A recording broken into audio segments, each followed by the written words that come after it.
శ్రీలంకతో జరుగుతున్న తొలి టెస్ట్ మ్యాచ్లో దేవదత్ పడిక్కల్ అద్భుతమైన ప్రదర్శన మరియు అతనిపై మాజీ క్రికెటర్ల ప్రశంసల గురించి మాట్లాడుకుంటే టీమిండియా బ్యాటర్లు కొన్నాళ్లుగా స్పిన్ బౌలింగ్ను ఎదుర్కోవడంలో తడబడుతున్నప్పటికీ వన్ డౌన్లో వచ్చిన పడిక్కల్ స్పిన్ను చాలా సులభంగా ఆడుతున్నాడు.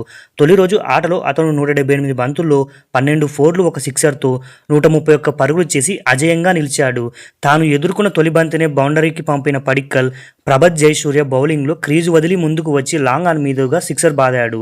అతను స్పిన్ను డిఫెన్స్ చేయడంలోనూ, ఫీల్డర్లు దూరంగా ఉన్నప్పుడు సింగిల్స్ డబుల్స్ తీయడంలోనూ చాలా చాకచక్యంగా వ్యవహరిస్తున్నాడు. అయితే ప్రస్తుత పరిస్థితుల్లో పడిక్కల్ టీమిండియాకు దేవుడిచ్చిన వరమని మాజీ ఆటగాళ్లు కొనియాడుతున్నారు. అయితే ఈ సందర్భంగా పడిక్కల్ గురించి సునీల్ గవాస్కర్ ఏమన్నాడంటే, స్లో టర్నింగ్ పిచ్లపై బ్యాక్ ఫుట్ నుంచి దూకుడుగా ఆడటం స్పిన్ను ఎదుర్కోవడానికి అత్యుత్తమ మార్గమని చెబుతూ పడిక్కల్ను అభినందించారు. అంతేకాకుండా 3వ స్థానంలో ఇలాంటి ఆటగాడు దొరకడం భారత జట్టుకు మంచి శుభపరిణామమని ఆయన పేర్కొన్నారు.